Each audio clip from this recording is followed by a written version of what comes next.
Gracias a Dios que estamos juntos por esta oportunidad que el Señor en su gracia nos da de estar aquí. Eh, Quiero decirles que para mí es muy importante estar aquí y sobre todo es mucho más importante lo que hago. Y predicar la palabra pues siempre será un honor, pero también una muy alta responsabilidad.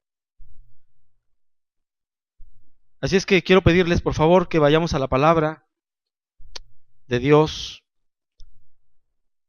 Me gustaría que antes checáramos este versículo que está en Mateo 16. Gracias. Este mensaje que vamos a predicar hoy y los que vienen, hermanos, va a estar llegando a Canadá. Una familia por allá que va a estar escuchando la palabra. Es una familia que ha buscado iglesia y no ha podido encontrar allá una iglesia cristiana. Y el mensaje de Dios va a llegar hoy allá a su casa. Y otra familia también allá en Minnesota también van a estar recibiendo este mensaje. Y este mensaje lo van a compartir allá con más personas. La idea es que a partir de hoy la predicación no se quede aquí, sino que se vaya lo más lejos posible. Bien, hermanos, vamos a checar Mateo capítulo 16, versículos 16 al 18. Mateo 16, 18, perdón. Mateo 16, 18. Dice la palabra de Dios. Son las palabras de Jesús, dirigidas a uno de los discípulos. Y yo también te digo que tú eres Pedro, y sobre esta roca edificaré mi iglesia, y las puertas del Hades no prevalecerán contra ella.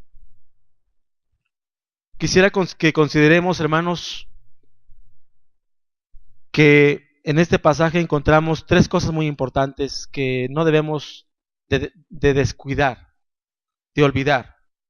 La primera es que nuestro Señor Jesucristo dejó claro la constitución, la presencia de su iglesia. La presencia de su iglesia. El Señor Jesucristo tiene su iglesia. La segunda cosa importante es que dijo que las fuerzas del mal, los ataques serían despiadados de las fuerzas del mal en contra de la iglesia. Segunda cosa importante que no debemos olvidar.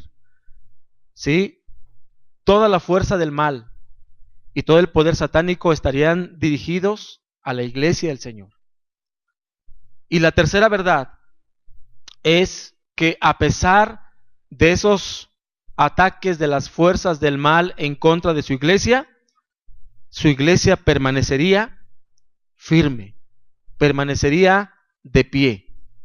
Estas tres cosas son muy importantes que las tomemos en cuenta para poder predicar el mensaje de hoy, que se titula El poder del Evangelio.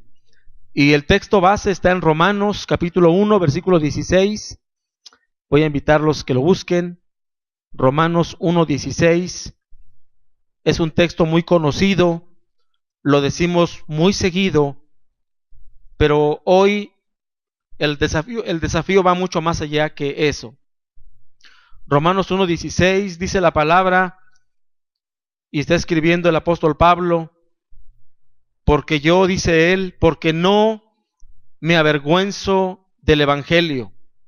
¿Por qué? Porque es poder de Dios para salvación a todo aquel que cree, al judío primeramente y también al griego. Evangelio, hermanos, como ya muchos sabemos, tiene un significado. Significa buenas noticias, buenas nuevas. Y nos debe quedar muy claro que la mejor noticia de todos los tiempos no es que viene el mundial. La mejor noticia de todos los tiempos es que Dios envió a su único y santo Hijo a morir por nosotros, que somos pecadores. ¿Para qué? Para ofrecernos gratuitamente la salvación. Que la salvación significa en realidad una eterna comunión con Dios.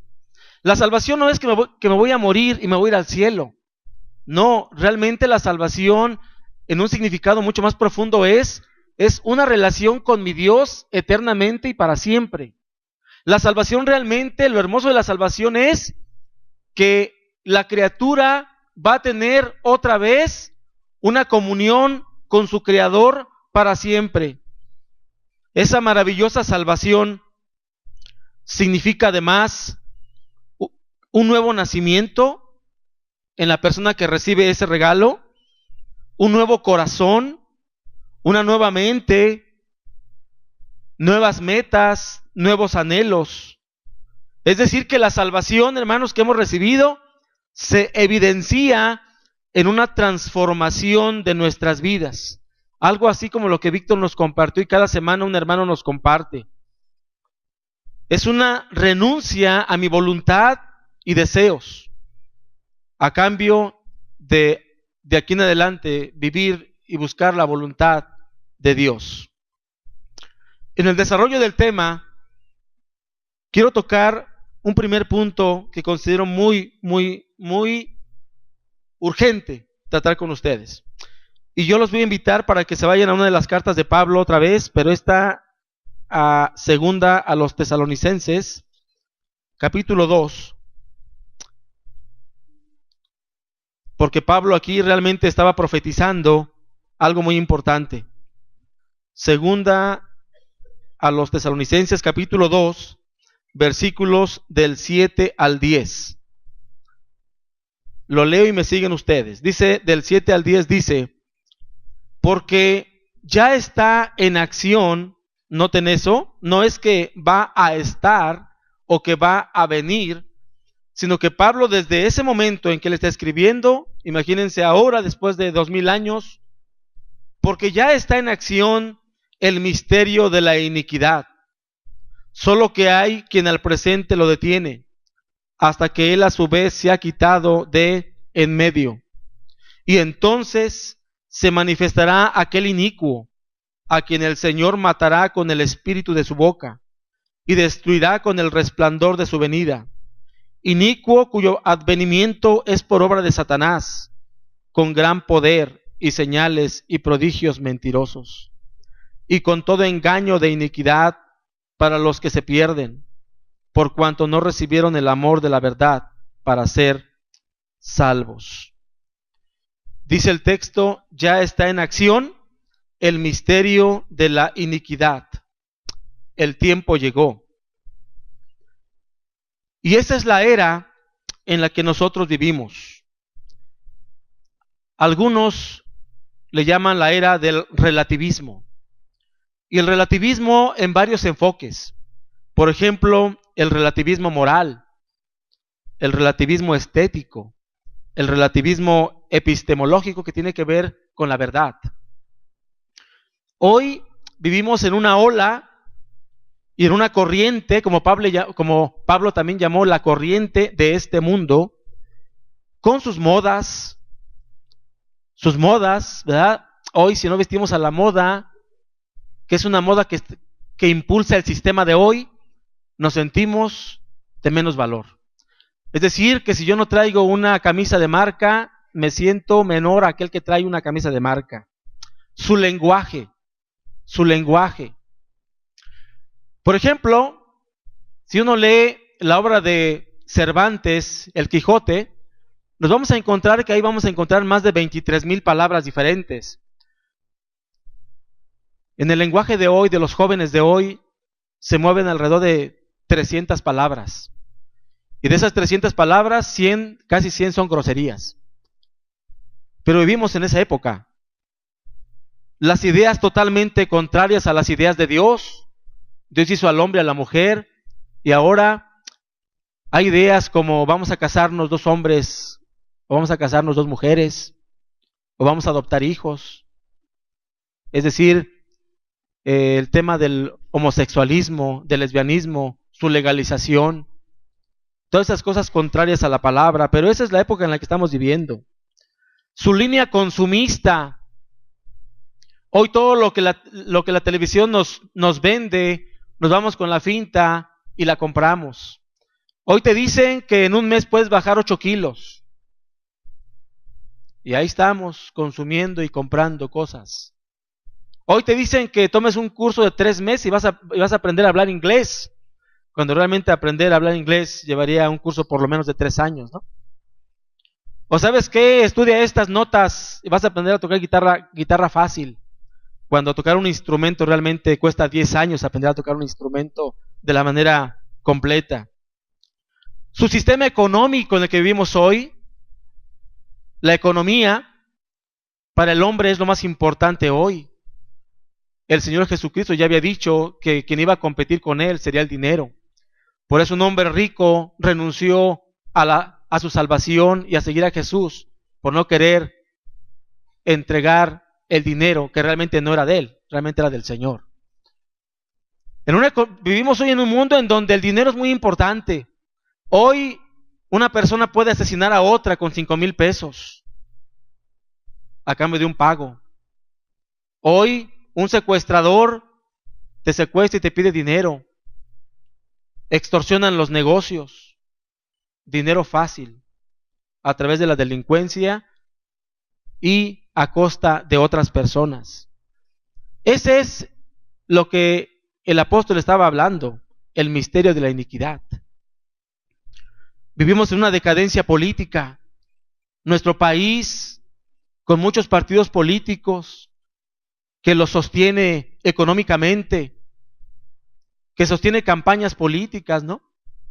Y que el 50% de la gente que vive en nuestro país es pobre. Y el 30% de esa mitad es extremadamente pobre. Ese es el mundo en el que vivimos hoy. Un relativismo moral en donde pues ahora todo es bueno o todo es malo, depende de tú cómo lo veas. Un relativismo estético en donde ¿qué es bello? Pues es bello lo que para ti es bello y para mí no, ¿verdad? La belleza es otra cosa. Son conceptos mucho más profundos, pero hoy vivimos en ese sistema, un mundo sin Dios. Y ahí estamos nosotros como cristianos en medio, como eso que el Señor dijo, como esa lámpara que se pone en medio para poder alumbrar en este mundo sin Dios. Es cierto, hermanos, que Cristo volverá pronto. Eso nos queda muy claro. Porque este sistema está a todo lo que da. Y cada vez sabemos como creyentes que la venida del Señor es pronto. Pero nos debe quedar claro también que el camino del anticristo también está ya siendo preparado. Claro que Juan dice que han venido diferentes anticristos, y claro que sí, pero hay un anticristo diferente, que es todo un sistema, toda una institución, o todo un personaje que vendrá como Satanás mismo para gobernar. Hermanos, y ante esto, nosotros como discípulos de Cristo necesitamos darnos cuenta de eso y entender nuestro papel fundamental en la causa de Dios. Muy importante que lo entendamos. Cuando dice la palabra que el diablo anda como león rugiente buscando a quien devorar, no es un término futuro, es un término presente. Los cristianos estamos nadando contra corriente, así como los salmones.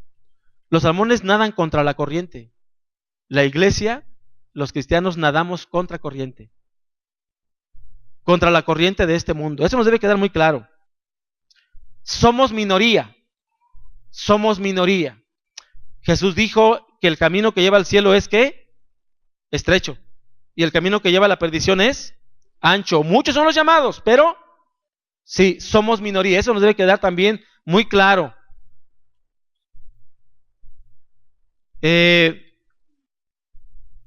Recordemos, hermanos, el amor de Dios para nosotros, y como respuesta a eso, nosotros debemos amar y servir a Dios en reciprocidad también.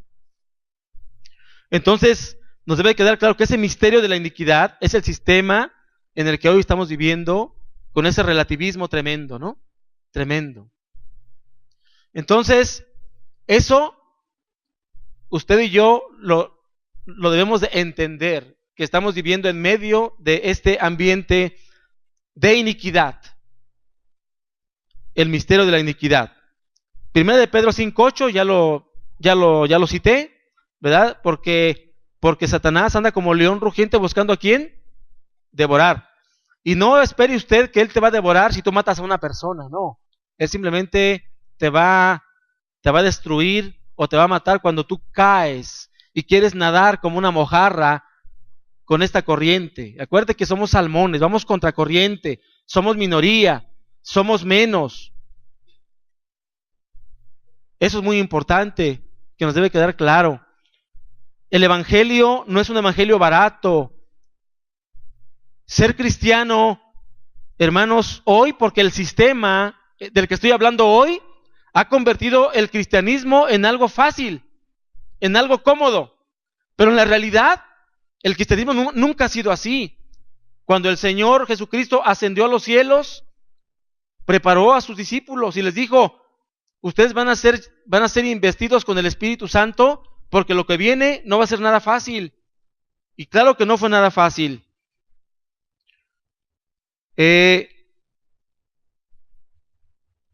Cuando uno lee el libro de Juan Fox, el libro de los mártires, nos ayuda un poquito a entender bien cómo que desde que la iglesia nació nunca fue fácil el cristianismo.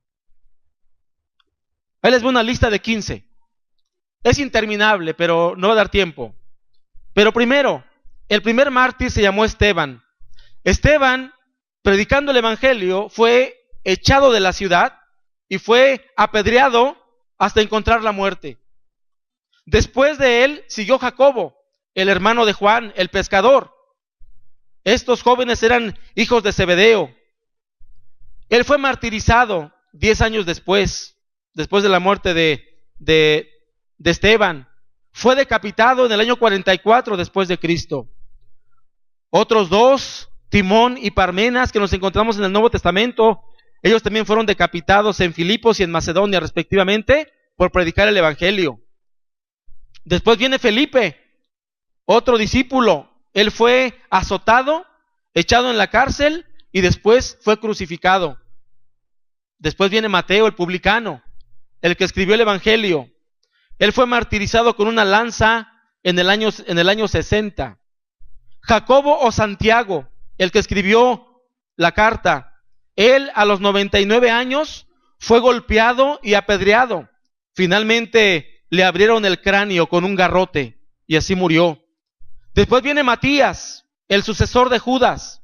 Matías fue apedreado y luego fue decapitado por el evangelio, por seguir a Jesús.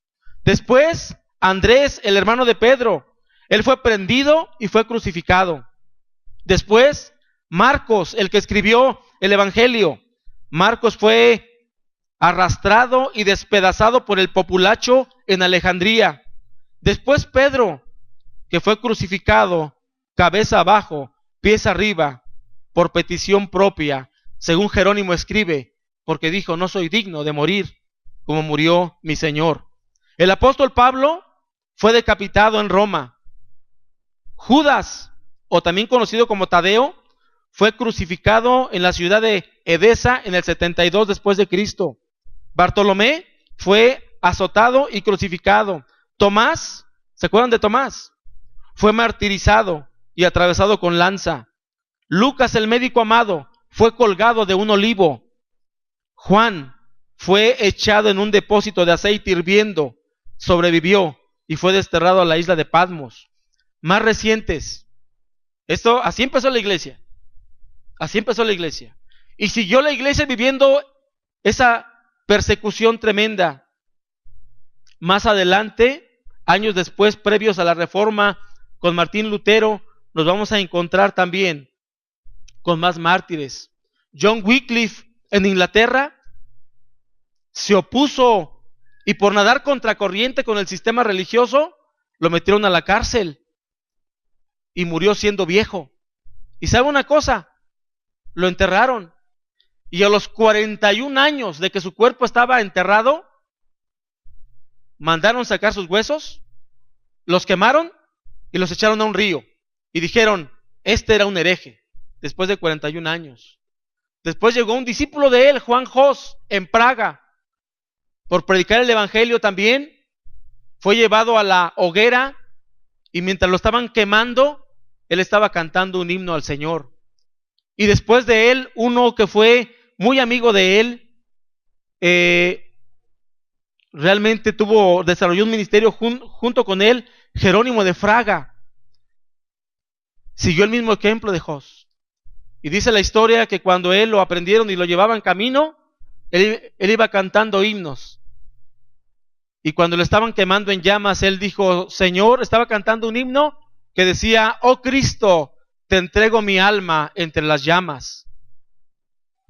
Si uno lee el cristianismo, hermanos, siempre ha sido así.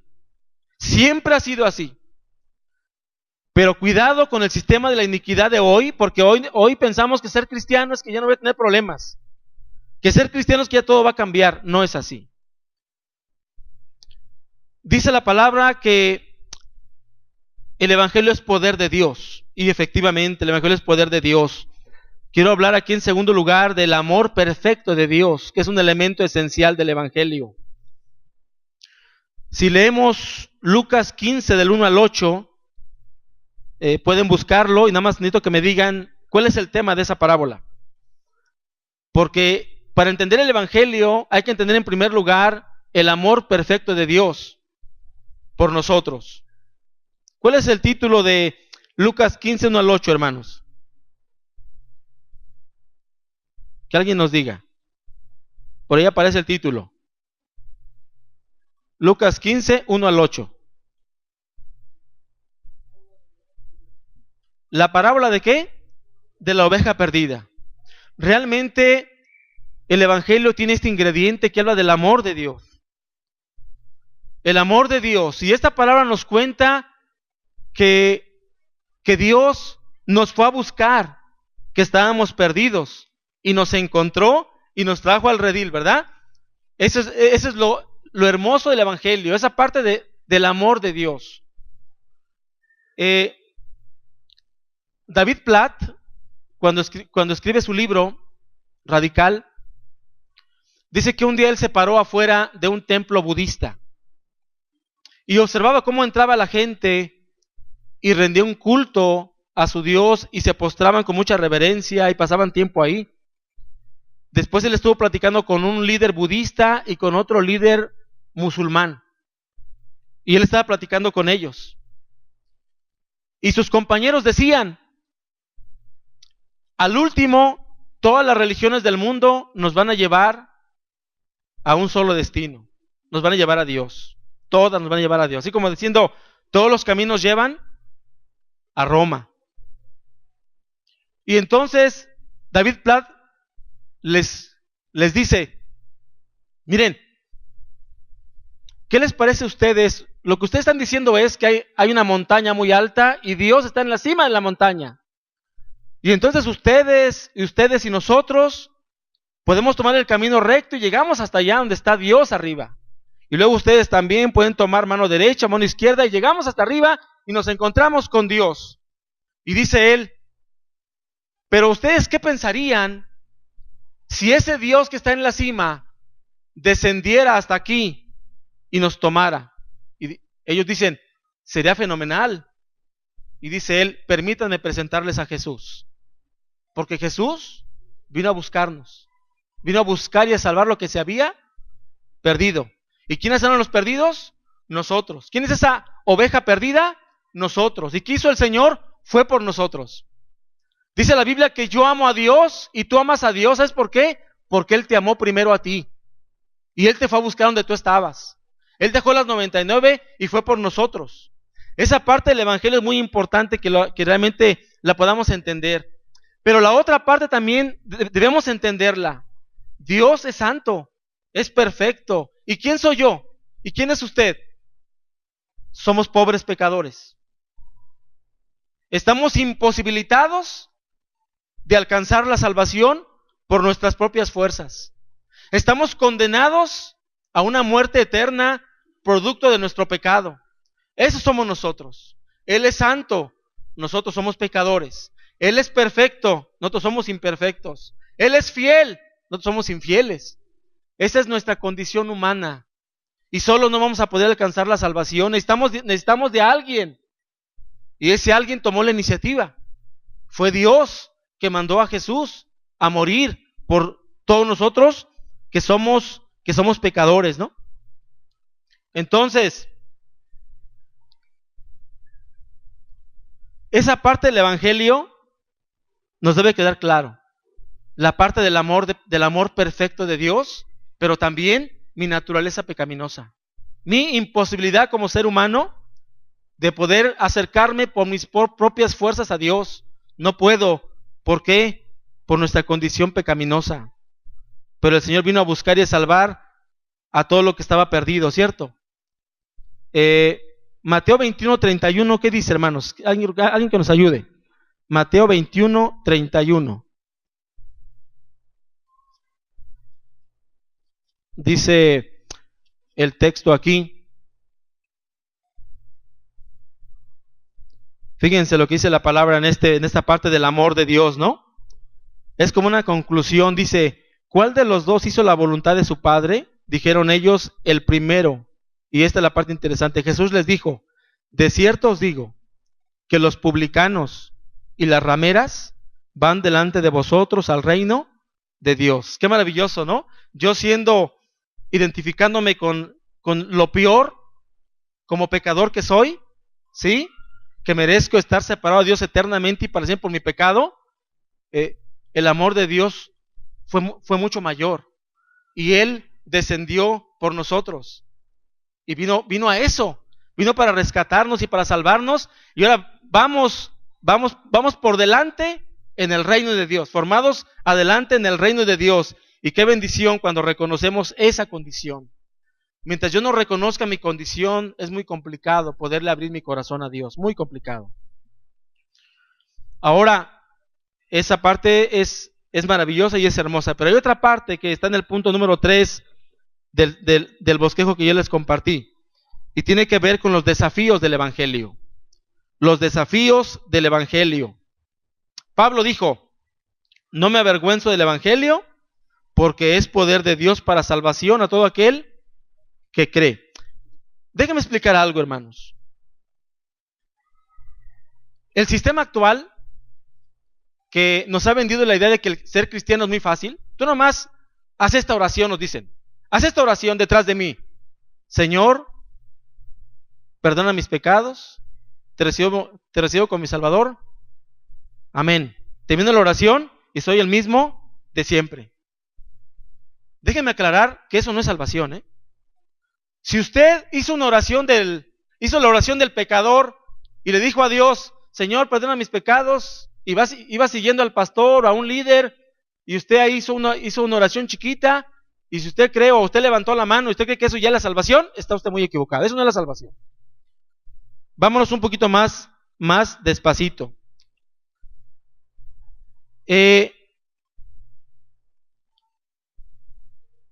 Lo dividí en 3 puntitos esta parte. El primer punto del desafío del evangelio, en primer lugar, es que el evangelio es poder de Dios porque nos hace nuevas personas. ¿Ustedes creen que ese evangelio es tan poderoso haciendo una oración así y viviendo como siempre? ¿Usted cree que ese sería un evangelio poderoso? Claro que no. Un evangelio poderoso va mucho más allá que eso. Y la primera cosa que el evangelio, que el mensaje de Dios, que la llegada de Cristo a mi vida va a evidenciar en primer lugar, es que nos hace nuevas personas. Jesús le dijo a Nicodemo, tienes que nacer ¿qué? De nuevo. Tienes que nacer de nuevo. Tienes que ser una nueva criatura. ¿Qué dice 2 Corintios 5:17? De modo que si alguno está en Cristo, nueva criatura es. Las cosas viejas y todas son hechas nuevas. Entonces, hermanos, de una manera muy simple, ¿no? Cuando le decimos sí a Dios, o sea, Dios toca la puerta de mi corazón y yo le abro la puerta y le digo, sí. Es como cuando la novia le da el sí al novio. Inicia nuestra relación con Cristo y una nueva vida, ¿cierto? cuando la novia le dice al novio, sí me quiero casar contigo, va a cambiar su vida. ¿Usted cree que va a ser la misma? ¿Ve que ya no? Ya no va a ser la misma, va a cambiar su vida esa decisión. Bueno, Dios que nos ama, toca la puerta de nuestro corazón. Cuando tú y yo le decimos sí al Señor, es como la novia, que es la iglesia, le dice al novio, sí, yo sí quiero casarme contigo. ¿Y sabe por qué cuando lleguemos al cielo? Las bodas del Cordero. Finalmente, el novio que es Cristo se va a casar con su iglesia, que es la novia que somos nosotros, pues para una relación hermosa para siempre. Por eso yo decía la vez pasada, aquellos que digan, yo me quiero ir al cielo, ¿por qué razones? Porque allá las calles son de oro. Pues qué corazón tan codicioso, ¿no? O yo me quiero ir al cielo porque allá no va a haber lágrimas, ni llanto, ni dolor, ni clamor. Pues qué poca visión tenemos, ¿no? Lo más hermoso del cielo, ¿saben cuál va a ser? Que vamos a casarnos con el Señor para ser felices para siempre. Eso es lo más maravilloso que nos espera.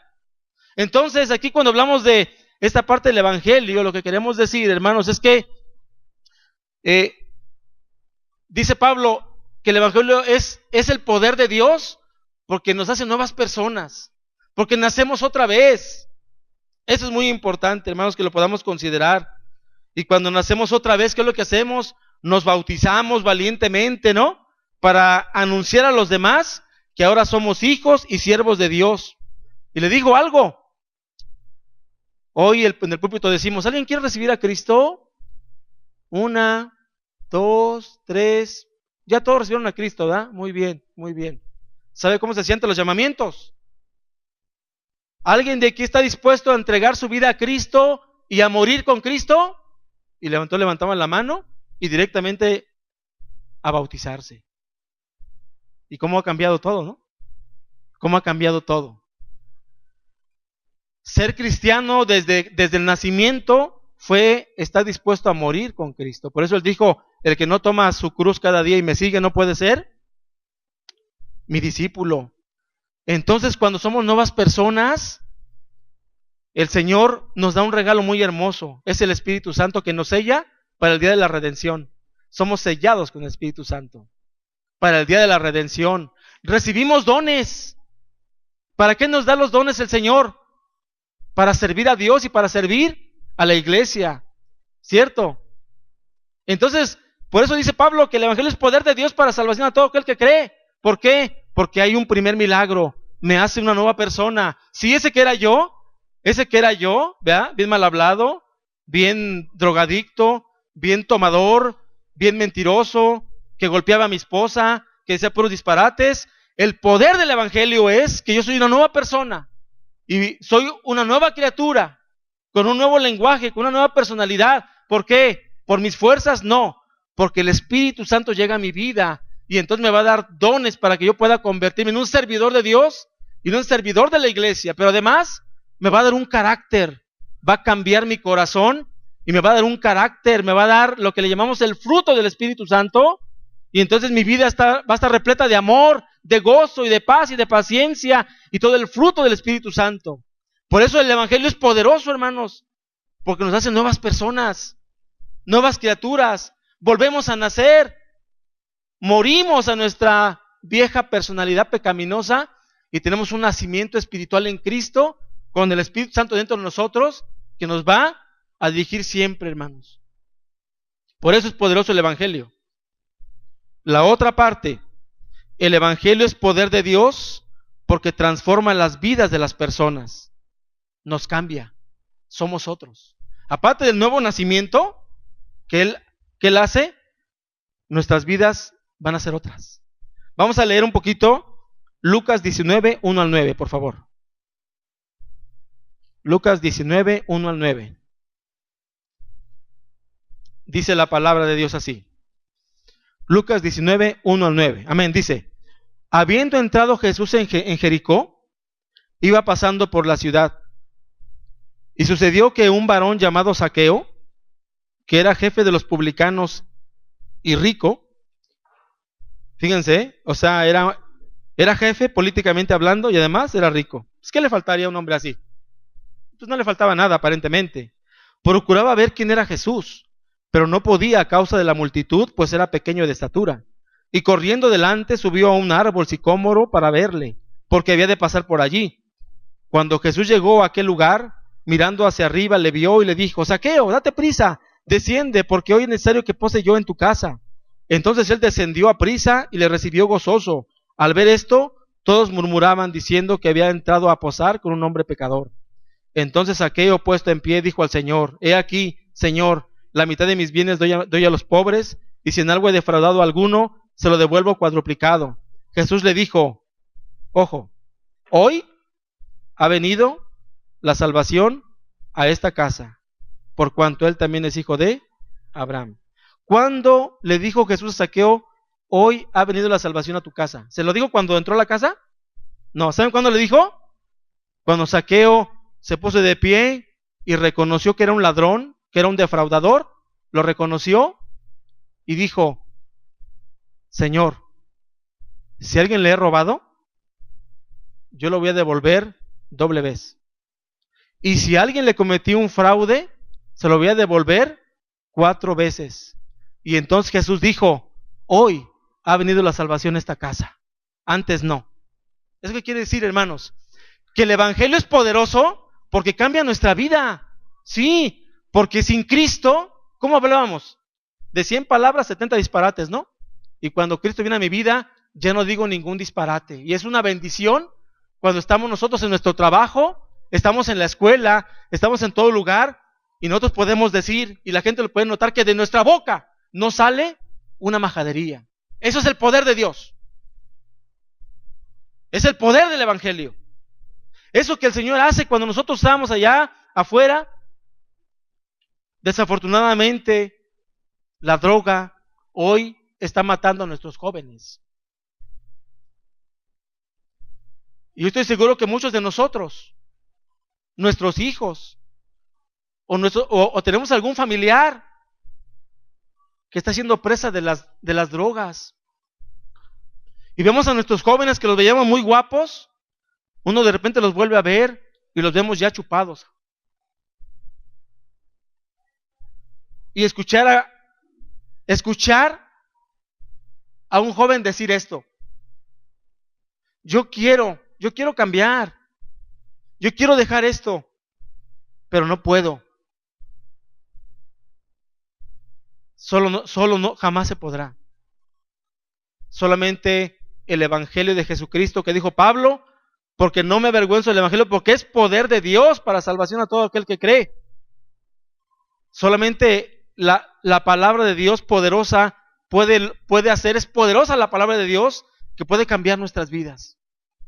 Y lo que fuimos, en donde estamos metidos y sumergidos, el poder del evangelio es tan poderoso, el Señor, que puede transformar nuestras vidas y sacarlas, como dijo David, del hoyo, de la desesperación.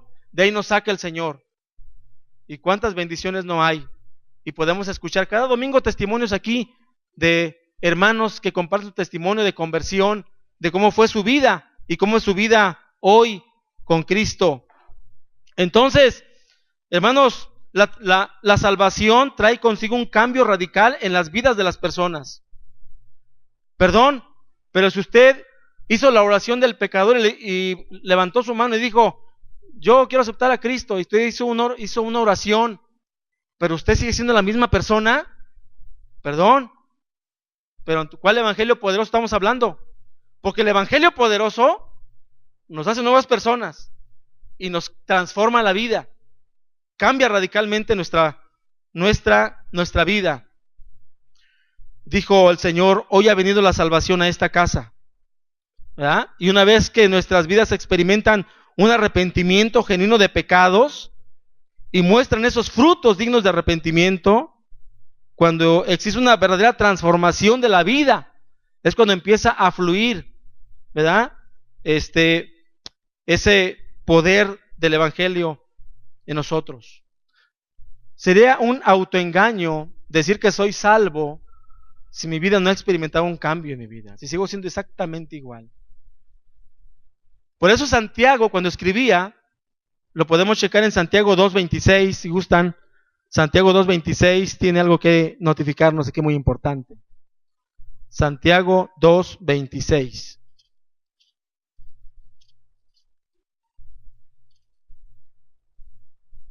Dice Santiago 2:26, ¿ya lo vieron?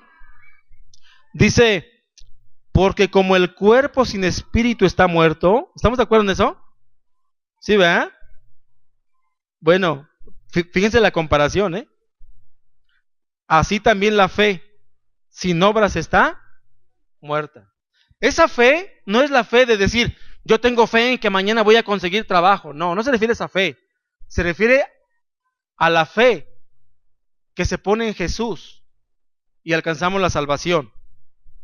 Porque por gracia sois salvos por medio de la fe. Entonces, usted puede hacer la oración del pecador mecánicamente para quedar bien, para que nadie de aquí vaya a salir al culto a insistirnos, para que ya no nos den lata. Pero eso no es ser salvo.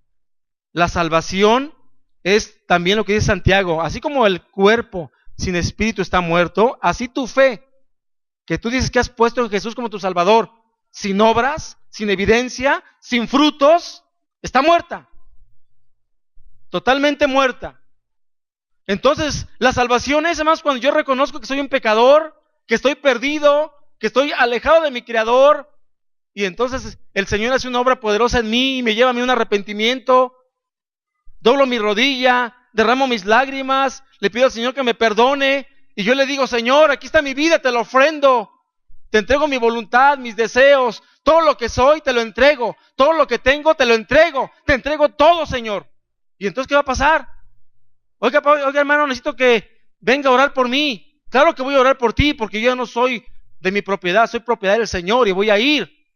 Cuando el Señor me dice, ¿sabes qué? Ven y tráeme esto, yo vengo. ¿Por qué? Porque entiendo que ahora soy propiedad de Dios, ya no me pertenezco a mí mismo. Por eso Pablo decía, ya no vivo yo, ahora Cristo vive en mí. Y la salvación es eso, ya no vivimos nosotros, ya no somos nosotros, ya cargamos nuestra cruz, ya nos negamos a nosotros mismos, ya le entregamos nuestra vida, ya le entregamos todo, estamos a sus órdenes de Él. Por eso se convierte en una prioridad. Mas buscad primeramente al reino de Dios y justicia. Cuando se es salvo, nuestra prioridad es Cristo. Y si Cristo nos tiene que llevar al martirio, como a muchos en la historia, tenemos que estar dispuestos a hacerlo. Si tú eres salvo, no lo vas a pensar, tú vas a dar tu vida por Cristo. Leía en Indonesia, cuando el predicador llegó allá a intentar llevar el evangelio, llegó a allá se llaman casa iglesia clandestina. Llegó y le dijeron, póngase una chaqueta con un gorro, por favor, y mire hacia abajo y sígame. Y va a llegar a un lugar y se va a encontrar a otro con una chamarra igual, verde, roja, amarilla, haga lo mismo, póngase la capucha y camine hasta donde lo lleve. Llegó a un lugar, era un cuarto muy pequeño, habían como 20, 30 líderes de células o de casas clandestinas pegadas hacia el hombro, el cuarto era muy pequeño, un foco nomás colgado con luz, como sardinas ahí, y entonces él llegó a predicar la palabra de Dios. Los hermanos preguntaban y preguntaban y preguntaban. El culto duró 8 horas, no había nada más que pura enseñanza de la palabra de Dios. 8 horas, ya era muy noche, y los hermanos le dijeron, oiga, pastor, los que estamos aquí somos granjeros, pero estamos dispuestos a no ir mañana a trabajar nadie, porque tenemos hambre de la palabra. Tráiganos el Antiguo Testamento. El hermano se quedó a darles el Antiguo Testamento, así como que en resumen, terminó de dárselos, y dijo uno de ellos, yo no sé qué opinan los demás, pero yo creo que ahora ya tenemos que aprender el Nuevo Testamento. Y otra vez, el hermano se tuvo que quedar otra vez ahí a darles toda la Biblia. Dice el hermano, los cultos eran de 12 horas. Y yo pensaba en nuestras iglesias, ¿no? 1 hora y media.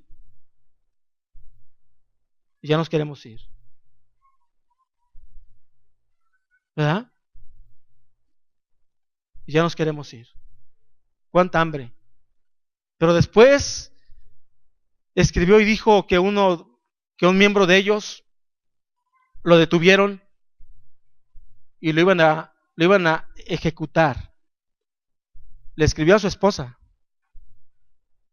y le dice, solo quiero decirte que hoy me van a cortar la cabeza. Dice.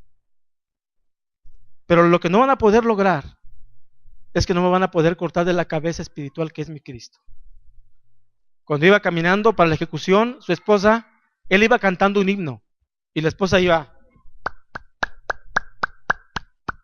y le cortaron la cabeza. Eso es lo que se vive en el cristianismo. ¿De qué lado, hermanos? ¿De qué lado? En aquella zona.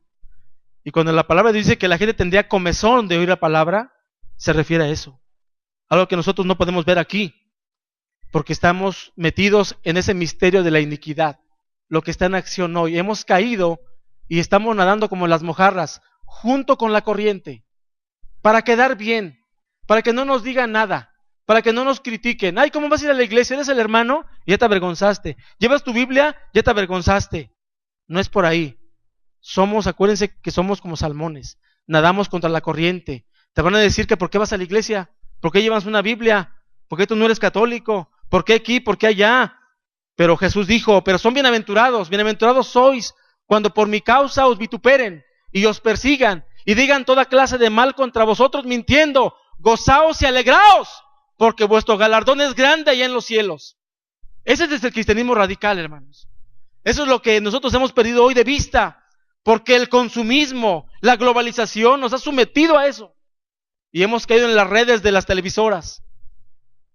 Hasta ahí hemos llegado. Pero el cristianismo realmente nunca ha sido fácil. Realmente las vidas de los grandes discípulos fueron ofrendadas en mártires. Y la historia así nos lo ha indicado. El evangelio es poder de Dios porque nos permite vivir en la voluntad de Dios, no en la de nosotros. Vamos a checar Mateo 7:21. ¿Qué dice el 21? Dice, no todo el que me dice, Señor, Señor, entrará en el reino de los cielos. Sino ¿quién, hermanos? Sino el que hace la voluntad de mi Padre que está en los cielos. Sencillo el versículo, ¿no? Muy sencillito. Muy sencillito. Aquí Jesús, hermanos, no les estaba hablando a los inconversos, a los ateos. Les estaba hablando a los devotos religiosos de esa época, que estaban siendo engañados, pensando que se encontraban en el camino estrecho, cuando en realidad se encontraban en el camino ancho con ruta directa al infierno. Dice, no todo el que me diga ¿qué? Señor, Señor. Es decir, que no son palabrerías, ¿va? O sea, ser cristiano no es nada más decir Señor, Señor. No. Ser cristiano no es solamente orar y decimos Señor aquí, Señor allá. No. Si usted checa el texto, dice, no todo el que me dice Señor, Señor entrará en el reino de los cielos, sino, ¿quién? Bueno, ahí tenemos que pararnos, ¿verdad? Porque vivir en la voluntad de Dios es renunciar a mi propia voluntad. Vivir en la voluntad de Dios es dejar de hacer lo que yo quiero hacer y hacer lo que Dios quiere que yo haga. Como dijo Pablo, Señor, ¿qué quieres que yo haga? El Señor le dijo, ¿sabes qué quiero yo que tú hagas? Yo quiero que tú padezcas por mí y les prediques a los gentiles hasta la muerte. Y Pablo hizo eso, le predicó a los gentiles y murió predicando el evangelio. Eso es hacer la voluntad de Dios. Es renunciar a mi propia voluntad, ¿verdad? Es posible, hermanos, gracias al don del Espíritu Santo que mora en nosotros, que esto se pueda lograr, se pueda hacer. Es posible. ¿Qué dice Gálatas 2:20? De memoria, ¿quién se lo sabe? Es muy conocido, ¿no? ¿Qué dice Gálatas 2:20, hermanos? ¿Cómo? Con Cristo estoy, ¿qué? Y ya no vivo yo. Ahora, ¿quién vive en mí? Cristo. No, pues Ya no vivo yo, si es que antes era yo, eran mis placeres, eran mis deseos, era lo que yo quería. Pero desde que soy cristiano, desde que le entregué mi vida al Señor, ahora soy siervo de Dios y ahora estoy para lo que Él diga. Y si Él me dice, ¿sabes qué, David? Pues ni modo, mijito, vete para allá y quiero que prediques el evangelio ahí. Ahí voy para allá. Oye, Señor, pero es que yo quiero hacer esto, quiero hacer lo otro. ¿No? Por eso es bien claro el texto, ¿no? No todo el que me dice Señor entrará en el reino de Dios, solamente aquellos que hacen mi voluntad. Romanos 14, 7 al 9, hermanos, vamos a buscar, por favor. Romanos 14, del 7 al 9.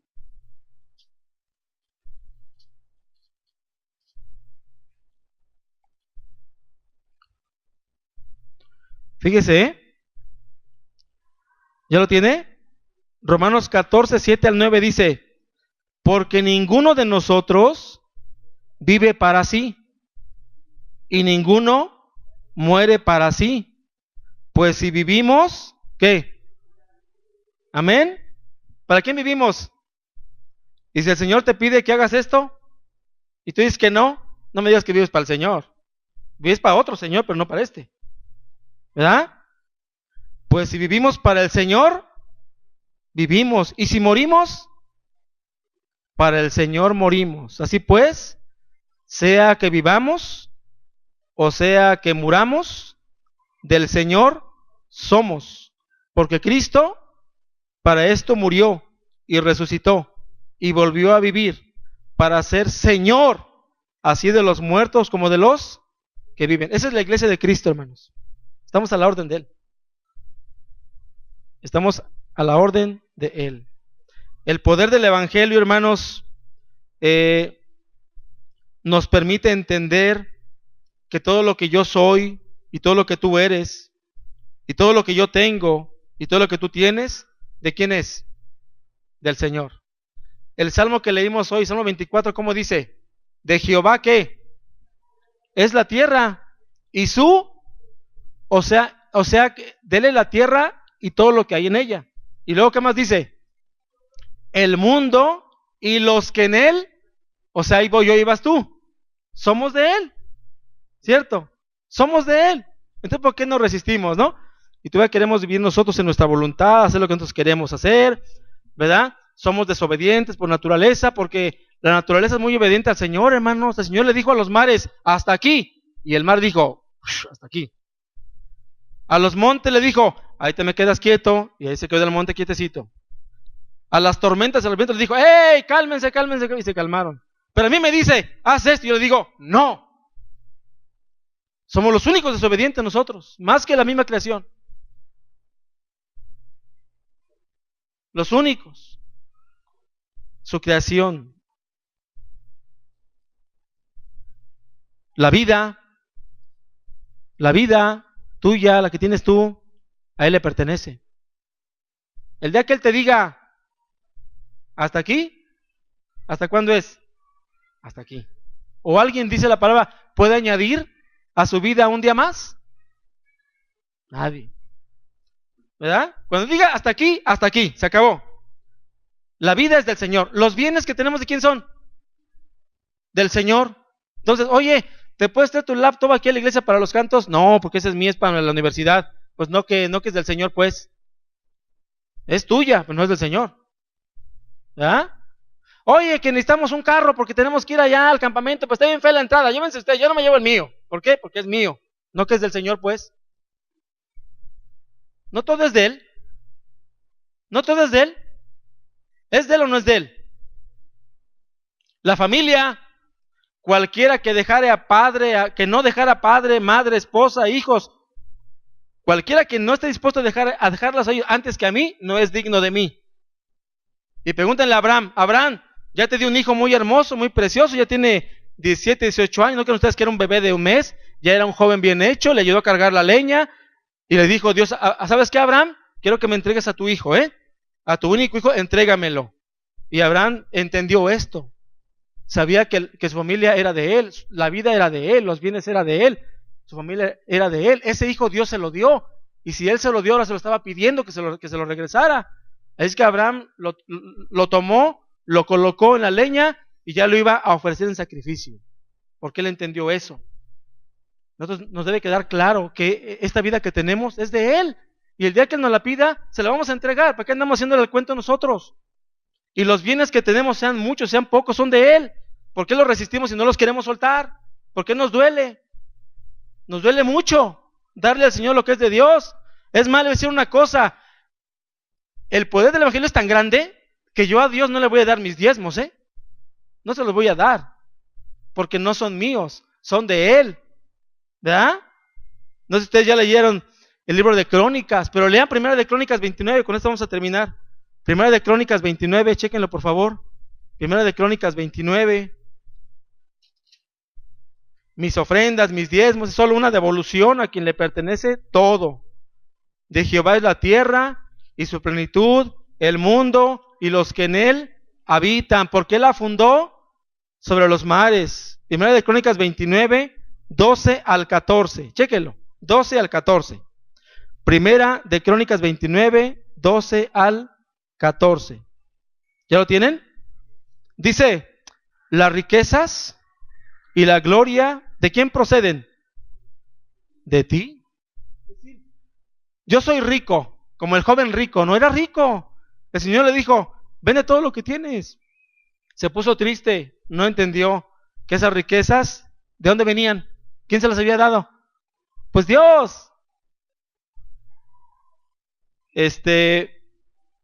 Y tú dominas sobre todo. En tu mano está la fuerza y el poder. Sí, hermanos. La fuerza y el poder están en Dios. ¿O qué? ¿Tú crees que tú eres Superman? Si el Señor no quiere que te levantes mañana, no te vas a levantar, Así tengas 25 años, hijo, 30 años. Y en tu mano el hacer grande y dar poder a todos. Ahora pues, Dios nuestro, nosotros alabamos y loamos tu glorioso nombre, porque ¿quién soy yo y quién es mi pueblo para que pudiésemos ofrecer voluntariamente cosas semejantes? ¿Qué? Pues todo es tuyo, y de lo recibido de tu mano te damos. La salvación es tan poderosa, hermanos, que yo era tan codo antes que no comía plátano por no tirar la cáscara, ¿verdad? No es cierto. Pero ese hay un dicho que dice así. Y es tan grande eso que cuando yo tengo que dar mis diezmos, pues no doy 10 pesos de 100, es muy poco, ¿no? O sea, Dios me da 100 y me pide 10, es muy poco eso. Pero cuando nos duele y no lo damos, entonces, ¿de qué evangelio poderoso estamos hablando? Si no tienes la capacidad de darte un corazón generoso, ¿cómo va a ser poderoso ese evangelio? No, el evangelio es tan poderoso, dijimos que nos hace personas nuevas, nacemos de nuevo, transforma nuestra vida, ¿verdad? Y nos convertimos en sus siervos y estamos a disposición de Él, y nos permite vivir en la voluntad de Dios. Nos permite vivir en la voluntad de Dios. Llévese ese versículo en su corazón. Mateo 7, 21 al 23, ¿verdad? Era desde el 23. No todo lo que me dice Señor, Señor entrará al reino, sino aquel que hace la voluntad de mi Padre que está en los cielos. Bueno, hay más cosas que quiero aquí compartir, pero el tiempo ya me ganó. Solamente quiero terminar pidiéndote que cierres tus ojos, y mientras los cierras, quiero leerte unas preguntas que me gustaría que te las llevaras de tarea a tu casa. Les ponemos un poquito de música por allá, de acompañamiento.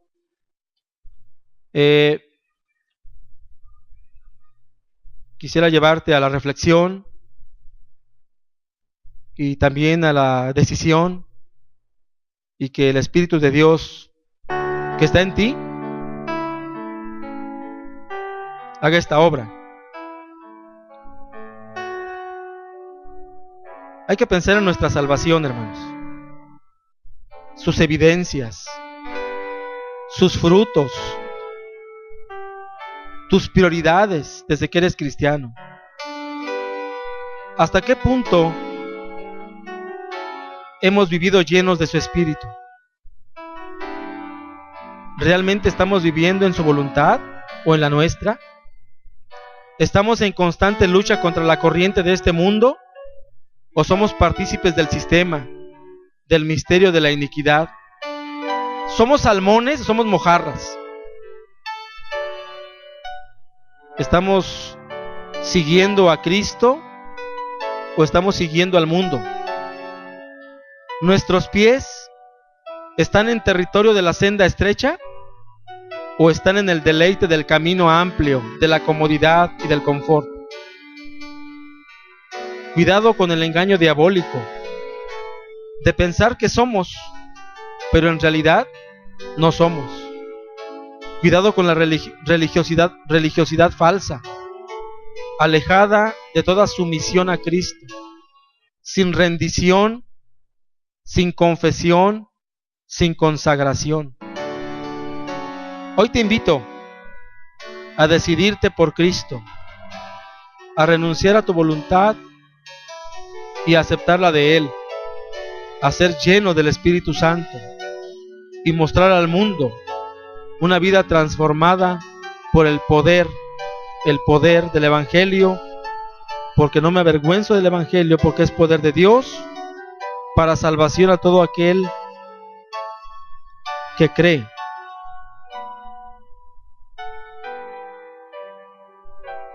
Recuerda por qué el Evangelio es poderoso, porque nos hizo nuevas personas, porque nos ha transformado, porque nos permite vivir en la voluntad de Dios, no en la de nosotros. Es imposible vivir así. Solamente es posible con la llenura del Espíritu Santo. Quiero invitarlos hoy, hermanos, para que nos rindamos a Dios, nos rindamos a Cristo. Quiero invitarte en esta tarde que confieses y te arrepientas y que le pidas al Señor que te llene de su Espíritu Santo para que puedas vivir en la voluntad de Dios y tengas la fuerza para poder renunciar a todo y hacer de Cristo tu prioridad, y a renunciar a tu vida, a tus bienes, a tu familia, a todo lo que tienes y eres, porque Dios es digno de eso y más.